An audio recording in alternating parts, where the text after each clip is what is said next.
Hello, everyone. I'm still in the series of the seven Christian graces. I did a series on senses, the five senses. I did a series on the six things that God hates, yea, seven are abomination, and now I'm in the seven Christian graces. I'm in 2 Peter 2, 1 through, I think it's about 5 through 8. And in the King James Version of the Bible. So I'll get started here in just a second. It says, and besides this, given all diligence, add to your faith virtue, virtue knowledge, knowledge temperance, and temperance patience, and patience godliness. And into godliness brotherly kindness, and to brotherly kindness, charity. I've already did one on virtue, and today is knowledge, and then we just keep going all the way through till we get them done. It'd probably take me somewhere around 40 minutes to an hour to do a sermon on all of them in just one sermon, so I'm breaking them down, and most of them's been lasting about 10 minutes. I got 7 of them, so it would be pretty long.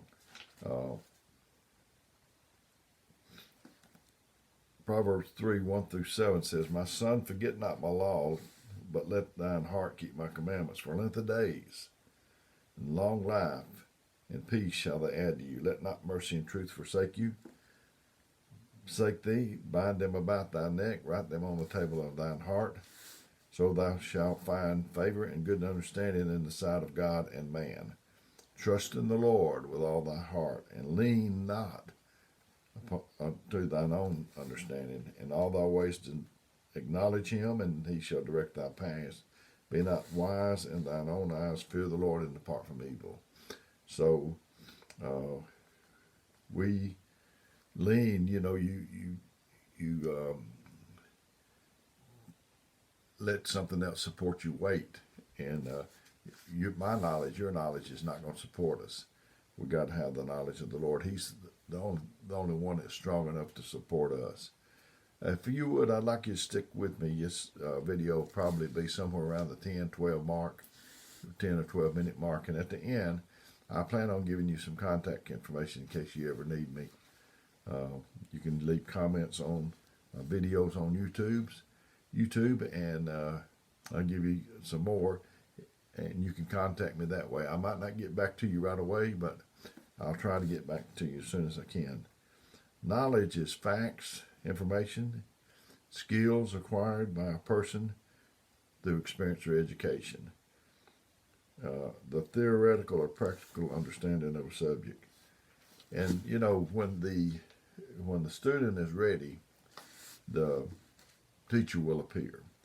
I've found that to be true. I just have to say that's true for everyone. When you get ready, there'll be some, and you're sincere, and ask God, he'll let somebody come. I've had people tell me I don't. I make the videos a few days ahead, and post them every morning. So it's been amazing to me that I'll make one up, and 3 or 4 days later post it, and somebody will come on there and say, that's just what I needed, and that's what was on my mind this morning. It's not me. I don't have enough up there to do all that. It would have to be the Spirit of God. But hang on, and I'll give you my contact information if I don't forget. Knowledge, if you live long enough, you do enough things, and you make enough mistakes, and you correct enough mistakes, you'll have knowledge. But that's not going to get you wisdom. It'll get you knowledge.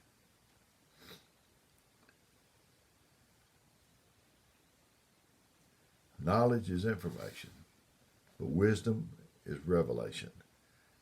Like Solomon with the 2 women that came, and both had a baby, and they slept in the same bed, and they was claiming that each one of them was claiming that the other slept on their baby, killed it, and switched babies. There was no knowledge. There was no precedent. Nothing had ever happened in that day. So Solomon, he used wisdom. I read where knowledge is exploding at such a rate, more than 2,000 pages a minute, that even Einstein couldn't keep up with it. In fact, if you read 24 hours a day from age 21 to 70 and retained all you read, you would be 1.5 million years behind when you finished. How can it be in a world where half the things a man knows at 20 are no longer true at 40, and half the things he knows at 40 hadn't even been discovered when he was 20? That's not an original. I read this somewhere. So I heard a story about a man, and they said, and I think I told you it on another video, they said he was the wisest man in the city. And so these boys went down there and they said, "Are you the wisest man in the city?" And he said, "That's what they say." And they said, how come you the wisest man in the city?" And he said, "Well, I've make the right decisions." And they said, "Well, how did you come to where you can make the right decisions?" He said, "By making a lot of wrong decisions." There's no instant formula for knowledge. Knowledge is acquired. He did. It says in Romans 5:3-4. It says, "Not only so, but we glory in tribulation, because tribulations also, knowing that tribulation worketh patience, patience experience, and experience hope." It's like I said, if you live long enough, make enough mistakes, correct enough mistakes, then you'll gain some knowledge. I heard a story where it said a giant ship engine failed. The ship's owners tried one expert after another, but none of them could figure out how to fix the engine. Then they brought in an old man who had been fixing ships since he was young. He carried a large bag of tools with him, and when he arrived, he immediately went to work. He inspected the engine very carefully from top to bottom. Two of the ship's owners were there watching this man, hoping he would know what to do. After looking the things over, the old man reached into his bag, pulled out a small hammer. He gently tapped something. Instantly, the engine lurched into life. He carefully put his hammer away. The engine was fixed. A week later, the owners received a bill from the old man for $10,000. "What?" the owners exclaimed. "He hardly did anything." Tapping with a hammer? He hardly did anything. So they wrote the old man a note saying, "Please send us an itemized bill." The man sent them a bill that read, "Tapping with a hammer, $2. Knowing where to tap, $9,998. Effort's important, but knowing where to make an effort makes the difference. Keep studying and don't give up. Knowledge is something that can be picked up, read, or acquired. 2 Timothy 2:15 says, "Study to show thyself approved unto God, a workman that needeth not to be ashamed, rightly dividing the word of truth." Study is that's an intensive investigation, and I've put it this way before. If back before I got an Amber Alert this morning on my phone, but back before they had all of that, they put children's faces on milk cartons and things like that. And if I was a private investigator and you had a child that was missing, and you say, do you do things like that? Yeah, I can. Well, let's say you was a private investigator and I had the child, and yeah, I can. And I say, well, I'm desperate to get my child back. When can you start on it? And he'd look at his little old calendar, pull it out of his pocket, and say, probably about a week. I'd say, you fired. I'm not hiring you. I want somebody to make an intensive investigation. It's the same way with the scriptures. I want somebody to have made an intensive investigation. I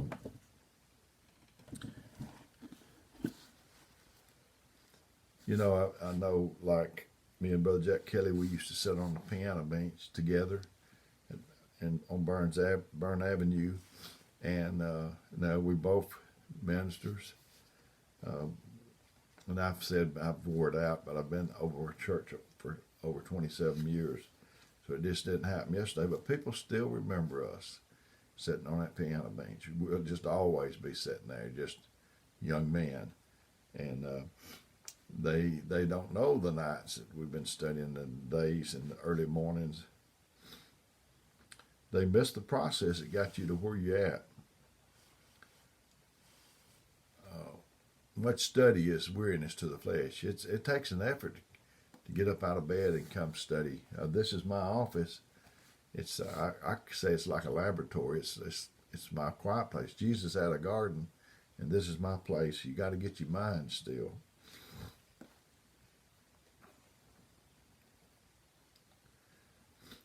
Knowledge is something that you have to take responsibility for. There are some things you just have to put the grunt work in to master it, to get in the position that you're in. You know, even Jesus, they said, is he the carpenter's son? You know, how does he know what he knows? And that's the way the people think. And I've enjoyed getting this to you today. Knowledge is good, and we need to work as hard as. But you have to be careful with knowledge, because if you have any, which I guess I don't have to worry so much about that as some folks, but because knowledge puffs up, and you have to have an humbleness with it. If you don't, it'll get the best of you. If you think you know something, the more I read, the more I study, the more I find out. The more I know I don't know. There was a group of people, and they came to their minister, and they said, we don't understand this, and we don't understand that, and something else we don't understand. And they just kept going on with a big long list. And he said, what I don't understand is not worrying me. He said, what's about to worry me to death is what I do understand. But anyway, a lot of people out here watching this video know who I am. There's some that don't. So I'm Dale Cantrell. I'm over the Meridianville Holiness Church in Meridianville, Alabama. And my phone number, if you'd like to call or text, is 256-508-4410. And I'll try to get back with you. It might not be instant, but I'll try to get back with you just as soon as I can. And so I like comments, feedback. It's really good. I've went about it long enough today. May God bless you until we meet next time. It's my prayer.